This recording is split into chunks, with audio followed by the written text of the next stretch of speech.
Hey David, it's great to see you. Thank you for coming in today. I know that we haven't seen each other for a while, and I was just wondering what brought you in today. Well, since my breakup, I'm finally back on the dating scene, and I've been having sex again, which is great, and dating guys, but I've been having some anxiety in the aftermath. The next day, because the safe sex thing, it's a little sometimes challenging for me. So I thought I'd come in and talk with you about it. Can you explain challenging to me a little bit? What does challenging look like for you? Just, using condoms with sex, whether I'm bottoming or topping. I know it's something I should be doing, but in the heat of the moment, it's kind of awkward to bring up, try to have a conversation. And Have you tried? Just wondering if you've tried to have that conversation. I've had conversations about like when somebody was tested last and what their status is, but it's sometimes depending on the person, more awkward or not. So. When you don't feel as awkward, how do you feel those conversations go? Do you feel like they're really conversations, or do you find yourself more that person talking more, or how are those conversations happening? Sometimes it's just me like blurting it out awkwardly, and that's why I've backed away from it, because it's distracting from the date. I think I need to be able to be a little bit more comfortable to talk to them about, their status and STIs. I'm really glad you came in and that you're sharing this with me. And you're right, speaking about sex is hard. I mean, it's for some reason, sometimes it's not as hard to get to the actual sex part, but the conversations are hard. And so David, could you tell me about a moment that it was really hard to talk about safer sex with a partner?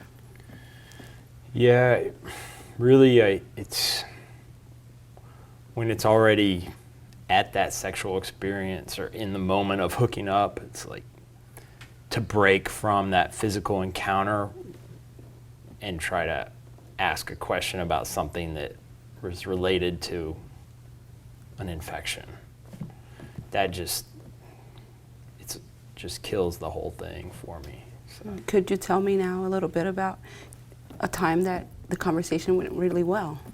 When I've tried to initiate that earlier, in times when I've met guys online, and I actually bring it up in the texting, that it feels easier because there's not the awkward face-to-face.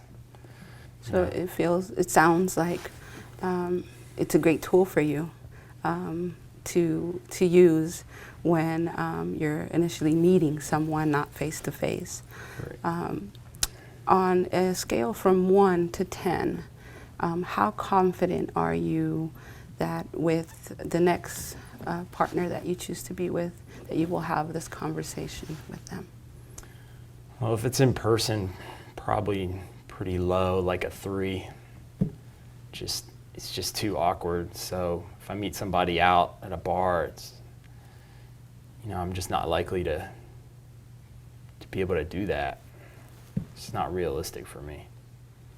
Yeah, I appreciate your honesty because a lot of times we try to not embrace what we're really feeling, and you truly are embracing what you're feeling. As you're speaking, I was thinking about how concerned you are for your health and your safety, and I think that is really a strength that you have, And I would like to talk to you a little bit more about possibly creating a plan, even if it's not a concrete plan, but something, a guideline or something that you could possibly use the next time you meet a future partner. What do you think about that?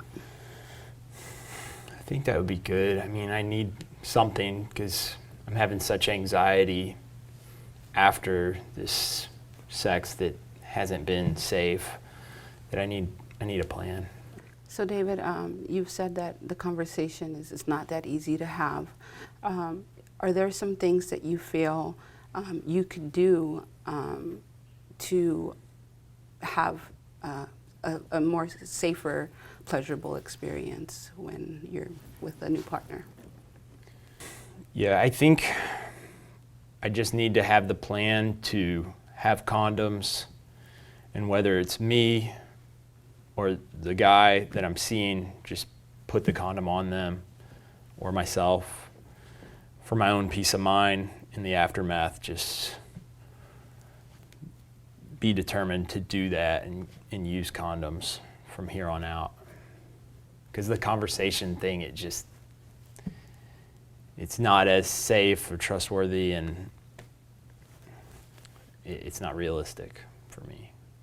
So David, after hearing you speak and you coming up with this plan for yourself, on a scale from 1 to 10, how confident are you that you will be able to execute that plan?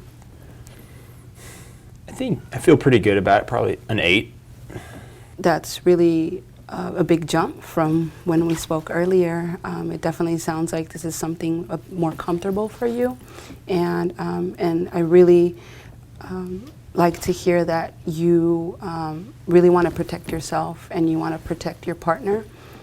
Today, before you leave, I would be more than happy to offer you some condoms for you to take with you. And I want to provide some other resources so you can access condoms when you need them. And if it's okay with you, I would like to set up an appointment for follow-up so that we can continue this conversation and see if for some reason this plan isn't working, if we could come up and work on something new together. I'm very, very glad that I'm happy that you've come in and that you've shared your personal life with me, because I know that these things are not easy to talk to just anyone about with anyone. And also you're bringing your concerns, because a lot of times we don't share those either. So I want you to know that I appreciate your visit and your honesty, and I hope to continue being able to be that ear and that support for you to continue making healthy choices for yourself. Thanks, I appreciate the offer of condoms, and I'd love to come back. It helps me feel a little better about going into these situations, to be able to talk about it with somebody else, because all my friends are back east, and I don't really have many people to talk to about this particular thing here. So thank you.